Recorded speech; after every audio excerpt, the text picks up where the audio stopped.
नमस्कार. शोभाज kitchen healthy food मध्ये खूप खूप मनापासून स्वागत. आज आपण एक नवीन रेसिपी पाहणार आहोत. कोणती रेसिपी आहे हे पाहण्यासाठी चला जाऊया किचन मध्ये. आज आपण तांदळाची खीर बनवणार आहोत. ही खीर बनवताना आपण तांदूळ भिजवून घेतले नाहीत तर वेगळ्या प्रकारे ही खीर बनवलेली आहे. अशी खीर सणासुदीला बनवली जाते. तसंच काही विशेष प्रसंग असेल, कोणी पाहुणे आले असतील त्यावेळी सुद्धा ही खीर बनवली जाते. अगदी 10 ते 15 मिनिटात बनते. फार प्रिपरेशन करायची गरज भासत नाही आणि ही खीर तुम्ही चपाती पुरी सोबत खाऊ शकता किंवा नुसतीच अशी ही खूप छान लागते. झटपट रेसिपीला आता आपण झटपट सुरुवात करूया. साहित्य आणि कृती पाहू.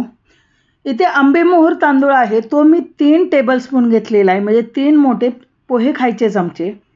तर 3 टेबलस्पून अशा प्रकारे आंबेमोहोर तांदूळ आहे. आंबेमोहोर तांदूळ नसेल तर तुम्ही इंद्रायणी किंवा बासमती कोणताही वासाचा तांदूळ घेऊ शकता. फक्त तांदूळ घेताना त्यावर पावडर नाही याची काळजी घ्यायची आणि असेल तर ती पुसून काढायचा. अशा प्रकारे पाव वाटी झालेला आहे तांदूळ. 4 चमचे म्हणजे तो पाव वाटी तांदूळ झालेला आहे. आणि पाव वाटी सुकं खोबरं आहे, ते मी बारीक किसणीवरती किसून घेतलेलं आहे. याच्यातलं 1 टेबलस्पून गावरान तूप आहे ते वापरणार आहे. काजू घेतलेले आहे, थोडे बदाम घेतलेले आहेत आणि वेलची पावडर आहे. यामध्ये साखर घालून मी बारीक करून घेतलेली आहे, ती 1 मोठा चमचा घेतलेली आहे आणि अर्धी वाटी साखर घेतलेली आहे. तुम्ही जास्त गोड खात असाल तर तुम्ही 1 वाटी साखर घेऊ शकता. अर्धा लिटर दूध 5 ते 7 मिनिट आटवून घेतलेलं आहे. दूध थोडंसं आटवून घेतल्यामुळे खीर ही अतिशय चविष्ट लागते. तुम्हाला जर पूर्ण दूध वापरायचं नसेल तर अर्ध दूध आणि अर्ध पाणी सुद्धा घेऊ शकता. मध्यम गॅसवरती जाड बुडाचा पसरट पॅन ठेवलेला आहे आणि त्यावरती तांदूळ भाजून घ्यायचे. तांदूळ हे कोरडेच घ्यायचे आहेत, त्याला धुवायचं नाही. जर तुमच्याकडे पावडरवाला तांदूळ असेल तर तो पुसून घ्या 2-3 फडक्याने. तांदूळ गुलाबी रंगाचे होईपर्यंत भाजून घ्यायचे. अगदी 2 मिनिटात भाजले जातात आणि जरी तुम्हाला हे तांदूळ कमी दिसत असेल तरी त्याची खीर 2 माणसासाठी पुरेसे आहे. 1.5 ते 2 मिनिटातच अशा प्रकारे गुलाबी रंगाचे तांदूळ भाजून झालेले आहेत. यापेक्षा जास्त भाजायचे नाही. आणि आता हे गार करायला काढून ठेवले. त्याच पॅनमध्ये अर्धा लिटर आटवून घेतलेलं दूध ओतलं. तुम्हाला दुधाचं प्रमाण कमी ठेवायचं असेल तर काय करायचं, सुरुवातीला पाणी टाकायचं. पाणी उकळून झाल्यानंतर त्यामध्ये तांदूळ टाकायचे आणि खीर बनत आल्यानंतर दूध टाकायचं. तुम्ही कोणत्याही प्रकारे करू शकता. मी खीर ही फक्त दुधातच बनवणार आहे, त्यामुळे पहिल्यांदा दूध टाकलं, त्यानंतर अर्धी वाटी साखर टाकली. सुकं खोबरं किसून घेतलं होतं ते टाकलं. तुम्ही सुक्या खोबऱ्याच्या ऐवजी ओलं खोबरंही वापरू शकता. हे सर्व मिश्रण व्यवस्थितपणे ढवळून घेतलं. गॅस लो ठेवलेला आहे, तोपर्यंत आपण तांदूळ वाटून घेऊया. मिक्सरच्या छोट्या भांड्यामध्ये तांदूळ बारीक वाटून घ्यायचे. अगदी लगेच वाटले जातात.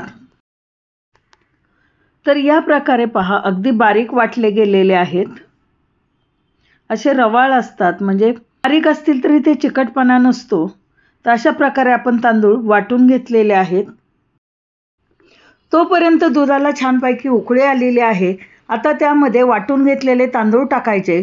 तुम्ही अगदी कसेही तांदूळ टाकले तरी बिलकुल गुठळ्या होत नाहीत, कारण आपण हे तांदूळ भाजून वाटून घेतलेले आहेत आणि त्यामध्ये पाणी बिलकुल नसतं. त्यामुळे तांदळाच्या गुठळ्या होत नाहीत. खीरीची कन्सिस्टन्सी चेक करायची आहे, तुम्हाला किती पातळ हवी. सुरुवातीला ही खीर जरी पातळ दिसली तरी ती शिजत आल्यानंतर घट्ट होते आणि थंड झाल्यानंतर अजून घट्ट होते. तर अशा प्रकारे आपल्या खीरीला आता छानपैकी उकळी आलेली आहे. उलटण्याच्या साहाय्याने चारी बाजूने खीर व्यवस्थितपणे ढवळून घ्यायची, म्हणजे सर्व साईडने व्यवस्थित शिजते. आणि अशा प्रकारे 10 ते 12 मिनिटात खीर आपली छानपैकी तयार झालेली आहे. तोपर्यंत काजूचे आणि बदामाचे काप करून घेतलेले आहेत, ते काप टाकले आणि पुन्हा खीर व्यवस्थितपणे मिक्स करून घेतली. हे ऑप्शनल आहे, तुमच्याकडे जर नसतील तर तुम्ही हे स्किप करू शकता. त्यानंतर त्यामध्ये वेलची पावडर टाकली. ही आधीच आपण साखर टाकून वाटून घेतलेली होती. त्यानंतर तूप टाकलं. वेलची पावडर आणि तूप हे शेवटी टाकायचं, म्हणजे खीर शिजत आल्यानंतर टाकायचं. आपली खीर छानपैकी शिजलेली आहे आणि गॅस आता बंद केलेला आहे. तूप आणि वेलची पावडर टाकल्यामुळे खीरीला अतिशय भन्नाट चव येते. खीर तुम्हाला फार घट्ट वाटत असेल तर या स्टेजला उकळलेलं दूध टाकू शकता. तर अशा प्रकारे आपली भन्नाट अशी खीर रबडीदार तयार झालेली आहे.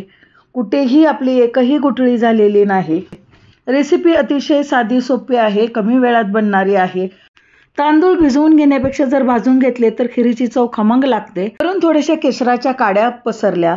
तुमच्याकडे असतील तर टाका, नसतील तर ऑप्शनल आहे.